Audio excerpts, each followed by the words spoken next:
Hello guys, myself is Dr. Abhishek Yadav, one of and mentor of and study MRCS for the MRCS Part A.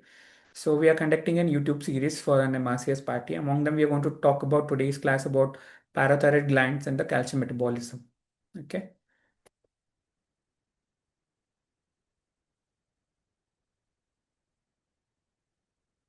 So we have an little bit of anatomy of this parathyroid glands. This parathyroid, we have four parathyroid glands which are located in behind the thyroid glands, posterior to the thyroid gland. They secretes an important hormone called parathormone, which plays a very important role in calcium physiology. Okay, this parathormone, what is there? It is basically a chain of an amino acids. It's a peptide, so consisting of an 84 amino acids, which has an amino terminal and carboxy terminal. Based upon the alterations in amino terminal, we are going to found an different types of an alternative synthesized parathormone. Okay, this hormone plays a very important role in calcium metabolism, basically acting upon an bones, kidneys, and indirectly through intestine too. Coming to the action of this parathormone, what does it do? It increases the serum calcium level. How?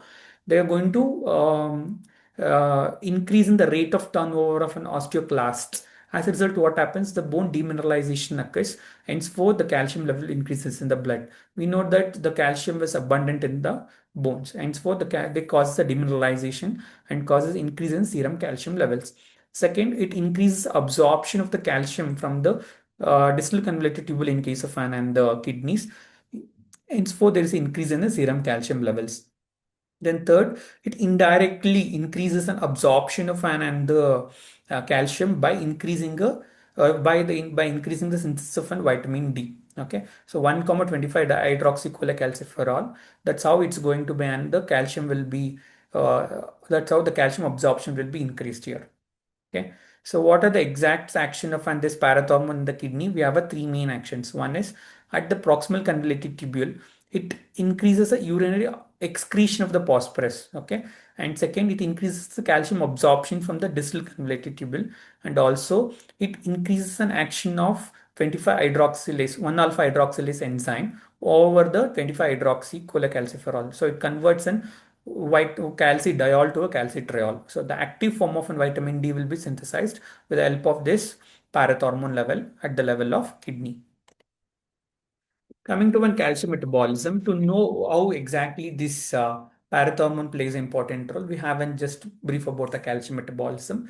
Even though calcium ion plays a critical role in the normal cellular function and signaling pathways. Okay, it has a diverse physiological processes starting from neuromuscular signaling, cardiac contractility, hormone secretions, and blood coagulations. Okay, so the largest store of blood calcium is our within the skeletal system. So the three main hormones which plays an important role in maintaining the calcium metabolism are one is parathormone, we already read. Then we have a vitamin D and calcitonin. Coming to the parathormone action in case of regulating the serum calcium levels, it increases the levels of serum calcium and decreases the phosphate levels. It increases the bone resorption. It immediate action osteoblast to increase the calcium in the extracellular fluid. It increases the bowel absorption of the calcium indirectly. It increases renal tubular reabsorption of the calcium at the distal convoluted tubule, which we already read. Coming to one calcitriol, which is of an active form of an vitamin D. How does it plays an important role in role of calcium? We know that this increases and the absorption of the calcium from the gut region. Okay, it also increases and the phosphate levels too. Okay, it increases an osteoclastic activity. It increases an renal phosphate absorption. Coming to the calcitonin, which is an hormone which decreases the serum calcium level. These are secreted by the seal cells of an thyroid. It inhibits an intestinal absorption of the calcium. It inhibits an osteoclastic activity and also inhibits a reabsorption from the renals. As a pictorial representation of the calcium metabolism, whenever there is a serum calcium level will be decreased, which will be sensed by and the parathyroid glands. So this will secrete the parathormone. Okay, this parathormone, as I said, they have the actions. First one is over the bones. It causes increased bone turnover by activating the osteoblast and osteoclast. Henceforth, there is an increase in the calcium levels. Second, what happens? It increases an absorption of the calcium and increase the phosphate excretions. And third one is it also activates one alpha hydroxylase enzyme that requires for the activation of and the 25 dihydroxyvitamin D into 1,25 dihydroxyvitamin D or calcitriol. What does it do? Is calcitriol, it increases and the calcium absorption from the gut. Hence, for with all the three actions, there will be increase in serum calcium level. Coming to the disorders of the parathyroid gland, we have something called hyperparathyroidism. We have a primary, secondary, and tertiary. So the primary hyperparathyroidism is a condition where we can see there is an elevation of the parathormone and also elevation of the calcium levels. We know that the parathormone will be secreted physiologically in response of decrease in calcium levels.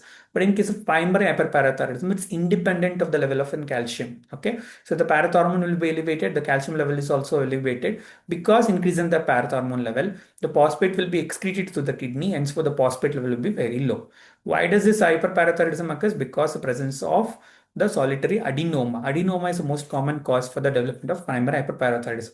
Hence, for the most of the patient will be asymptomatic, and because of increase in the calcium levels, they may have a recurrent abdominal pain, either due to a renal colic or because of the pancreatitis or due to a calcium deposition. Sometimes even they have an also have an emotional cognitive impairments too.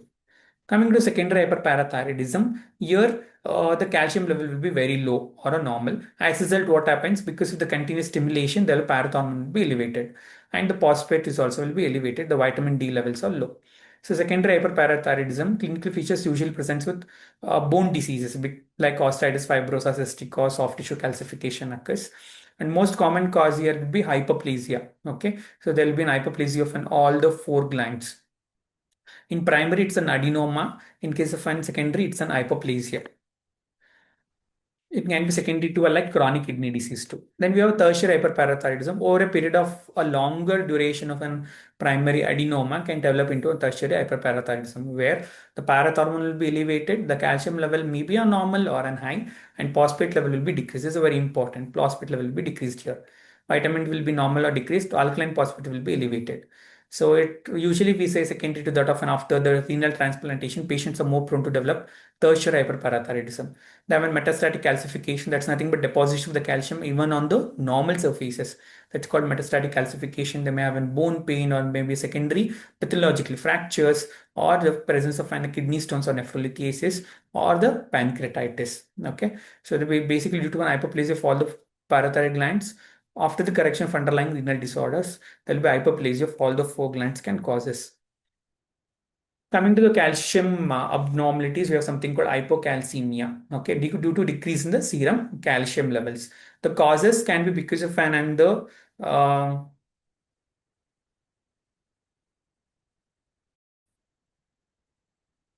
so coming to an hypocalcemia, so the cause of the hypocalcemia may be when vitamin D deficiency. We know that vitamin D is very important for the gut absorption of the calcium, which can be that, or it can be acute pancreatitis, chronic renal failure, hypoparathyroidism, pseudo hypoparathyroidism due to an and the destruction of the parathyroid glands, or rhabdomyolysis in initial stages, and magnesium deficiency due to an end organ damage. Okay, coming to one. Signs and symptoms, patient can be present with the different convulsions or arrhythmias. Tetany can be there, spasm and stridor, numbness in the fingers. We have a characteristic Chauvistic sign. That's nothing but due to an hypocalcemia, when you tap on the facial nerve. So there will be a patient will have a deviation of the tongue or an and the deviation of the angle of the mouth, or there'll be tingling sensation occurs. That's called Chauvistic sign. There's something called Rorschach's sign, where when you elevate and the blood tire blood BP cuff and increase in blood pressure for a sustained period of the time. There may be an and the deformity of the fingers occurs. So, okay, like this. Carpopedal spasm occurs. Okay, that's called as a atrocious sign. How are you going to manage it? That's very important. We are going to immediately increase the calcium levels by administration of intravenous calcium chloride or calcium gluconate, anything, at a rate of 10 ml of a solution of 10% of 10 ml of solution over the 10 minutes. The rule of 10 we call. Okay, 10 ml of an calcium chloride or a calcium gluconate of 10% over a 10 period will be administered intravenously. Okay, that's how we're going to correct the hypocalcemia. Coming to the hypercalcemia, so the most commonest cause in case of hospitalized patient causing an hypercalcemia will be a malignancy. In non-hospitalized patients will be a primary hyperparathyroidism, secondary to an parathyroid adenoma. Or it can be a thyrotoxicosis, or it can sometimes associate with a MEN syndrome. So since there is increase in calcium levels, it presents with the stones, bones, abdominal glands, and psychic bones. This is mainly because of increased deposition of the calcium levels. Okay. Management of an hypercalcemia, we have to suddenly bring back the calcium levels. So this will be urgent management only indicated if the corrected serum calcium level will be more than 3.5 millimoles per liter. That's a cutoff threshold level. Okay. So this will be affected by an increased acidosis, plasma albumin levels.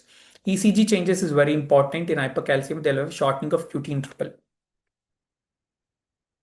How do you want to manage it? Most of the time, we should follow an airway breathing and circulation. Make sure the patient is unstable. Then start with intravenous fluid resuscitation with the 3 to 6% of 1 liters of normal saline over the 24 hours, and concurrent administration of the calcitonin, which decreases any serum calcium level, will helps. And mainstay of the treatment will be the bisphosphonates, that is IV pamidronate or IV zoledronate administration, which drastically brings back about the increases the calcium levels. Then we have a prednisolone also, when case of an hypercalcemia related to sarcoidosis, myeloma, and vitamin D intoxication. Coming to the questions regarding about and the uh, calcium and parathyroid hormone metabolism. A 56-year-old male patient presents to an acute surgical unit with severe abdominal pain and normally fit and well. He has no malignancies. The biochemistry laboratory contacts the ward urgently. He says that his corrected calcium level is 3.6 millimoles per liter. What's the medication of the choice to treat this abnormality? Or by an IV pamidronate, oral anindronate, dexamethasone, vitamin D, and resonium salts. So since the corrected calcium level is 3.6 millimole per liter, and with no background of malignancies, we know that the threshold level will be more than 3.5. Since it's a 3.6, immediately administration of IV pamidronate, which is a bisphosphonate, is more advantageous when using and rather than using a oral alendronate. Okay, that's a very important one. So IV pamidronate is a drug of choice. It's the most effective and it's a long-standing effects. Okay, calcitonin would need to give another agent to ensure that the hypercalcium is treated once its short-term effects are wear off. Henceforth, calcitonin is not administered immediately. Okay, on a long-term basis too. So IV zoledronate is preferred only if it is an hypercalcium secondary to a malignancies. Since there is no consideration of the malignancies, you can go with IV pamidronate. A 34-year-old lady has just undergone an parathyroidectomy for the primary hyperparathyroidism. The operation is difficult and all the four glands were exposed. The wound was clean and dry at the conclusion of the procedure. On the way towards, she becomes irritable and develops a stridor. On examination, her neck is soft and brain is empty. Which of the following treatment would be treated initially? So here, all the four parathyroid glands has been exposed. It means that the blood has been compromised, circulation has been compromised over a period of the time. So, and what you are going to do here, since there is an patient developing stridor and become irritable, either due to maybe because of IV calcium gluconate, administration of IV lorazepam, removal of skin closure of the wound, laryngoscopy direct, or administration of calcium D3 orally. So it's a typical feature of an hypocalcemia because you find the compromised blood supply of an parathyroid glands.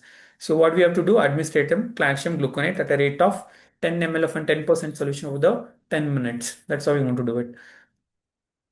Which of the following is least likely to be associated with hypercalcemia? Thiazides, celiac disease, sarcoidosis, Zollinger-Ellison syndrome, and diantacids. Thiazides are found to be associated with hypercalcemia. Celiac disease, basically it's another disease of the gut. Most commonly, patient will have an hypocalcium because of malabsorption rather than hypercalcemia. Hence, for the celiac disease are most common.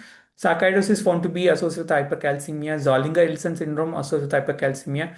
Excessive use of antacids also been associated with hypercalcemia. The answer is celiac disease here. An elderly lady who presents with a weight loss and malabsorption was found to have an amyloid of the small bowel. On presentation, she found to be have an osteomalacia and was an hypocalcemia too. Over the past 7 days, she receives an adequate calcium replacement. Despite this, she remained an hypocalcemia. Deficiency of which of the following electrolyte is most commonly account for this process? So this, even though she requires an supplementation, because of the deficiency of which among these electrolyte found to be have an hypocalcemia, so it may be magnesium, sodium, potassium, phosphate, and zinc.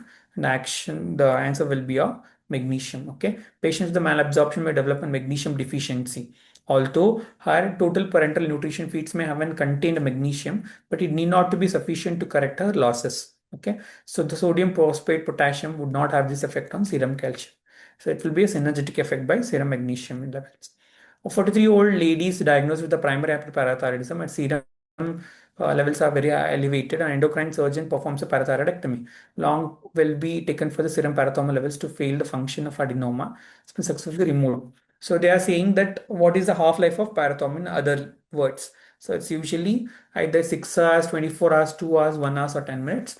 It's a 10 minutes. Okay. It's a very short lifespan of usually 10 minutes. Therefore, the administration demonstrable drop in serum parathormone level should be identified within 10 minutes of removing the adenoma. This usually clinically, since it's possible to check the serum parathormone level intraoperatively to skin closure and expose other glands if levels fails to fall. Okay, that's how we're going to do an intraoperatively to check for the parathormone levels after the removal of the gland. And that brings about the end of this session. Thank you.